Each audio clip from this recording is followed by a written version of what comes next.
শুভেচ্ছা সারা তুলে দেব এই দিনটিতে।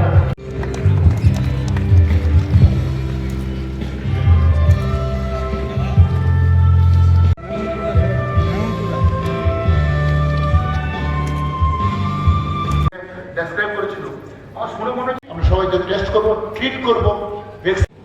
আজকে আমাদের মাঝে এখানে উপস্থিত রয়েছেন যিনি ওনার বক্তব্য আমাদের সামনে রেখেছেন, ত্রিপুরা সরকারের সম্মানিত সেক্রেটারি হেলথ এবং অন্যান্য দপ্তরের শ্রী কিরণ গিত্তে মহোদয়, ডাইরেক্টর NHM সাজু বাহেদে, উপস্থিত director health doctor Debashree Debbarma, এবং যার কথা আমরা অনেকক্ষণ ধরে শুনলাম, বিশেষ করে হেপাটাইটিস ফাউন্ডেশন অফ ত্রিপুরার কথা বললেই ডক্টর প্রদীপ ভৌমিকের কথাই প্রথমে মনে হয়। তো আজকে উনি ওনার বক্তব্য এখানে রেখেছেন, founder president of hepatitis foundation of Tripura.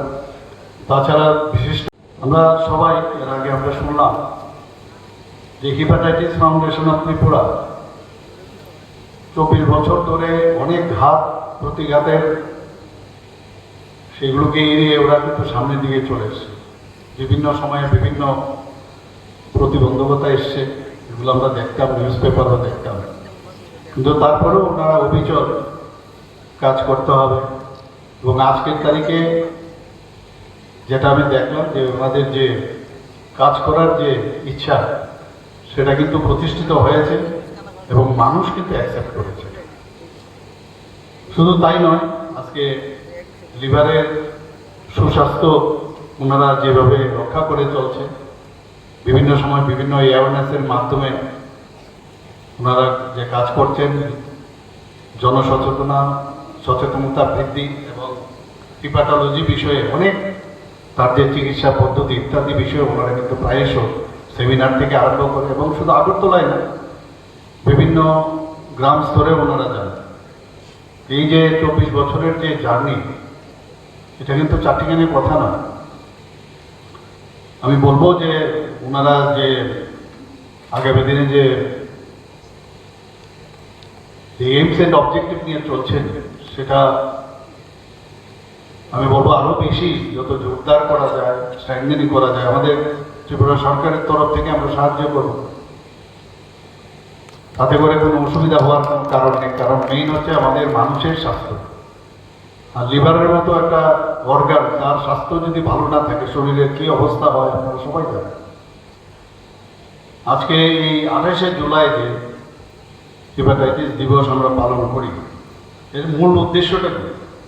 এই লিভারের যে প্রদাহ বা hepatitis A, B, C, D এবং E, সেই সম্পর্কে মানুষকে অ্যাওয়ারনেস করা, এবং আগের থেকে যদি মানুষ জানে কি কি কারণে আজকে হেপাটাইটিস আমরা আক্রান্ত হই, তাহলে অনেক জায়গায় কিন্তু আমরা যেখানে যে চিন্তা ভাবনা নিয়েছে যে মাত্র আর 4 বছর রয়েছে, সেই 4 বছরের মধ্যে ত্রিপুরাকে হেপাটাইটিস ফ্রি হেপাটাইটিস স্টেট হিসাবে ঘোষণা করার যে সংকল্প আপনারা নিয়েছেন, সেটা আমরা সবাই মিলে নিশ্চয়ই আমরা করবো। সেটা আমরা জানি যে নোবেল জয়ী ডক্টর বারুচ ব্লাম্বার, ওনার যে জন্মদিন আজকের দিন, তো ওনাকে স্মরণ করে কিন্তু এই যে বিশ্ব হেপাটাইটিস ডে বা দিবস সেটা পালন করা হচ্ছে।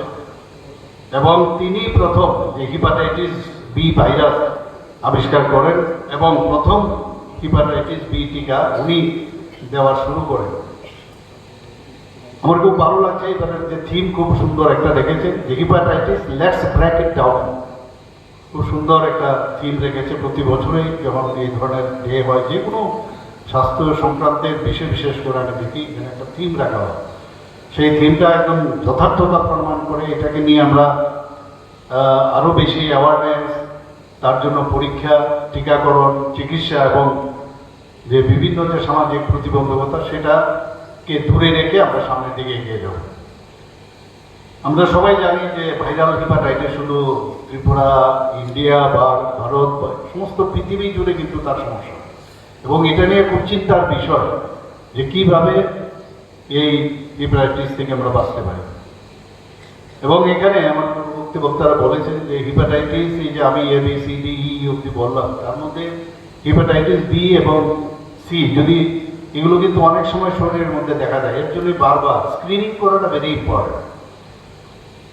এবং তার কিন্তু সাইন অ্যান্ড সিমটমও দেখা যায় না, বোঝা যায় না যে হিপাটাইটিসে সে আক্রান্ত হয়েছে কিনা। যদি অনেক দিন ধরে অবস্থান করে শেষ পর্যন্ত দেখা যায় লিভার সিরোসিস এবং পরবর্তী সময়ে ক্যান্সারের কারণ হয়।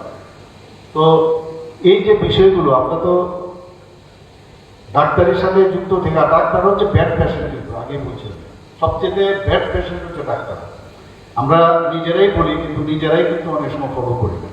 কাজে সেই জায়গায় দাঁড়িয়ে এটা যত বেশি অ্যাওয়ারনেস করা যাবে তত বেশি মানুষের তার সুযোগ সেটা পাবে, মানুষের কল্যাণে আসবে। এবং একসময় এটাকে বলা হয়, আমরা ডায়াবেটিসকে আমরা বলি যে সাইলেন্ট কিলার, কিন্তু এটাও কিন্তু বলা হয় যে লিভার যে হিপাটাইটিস, এটাও কিন্তু one kind of silent killer. কিন্তু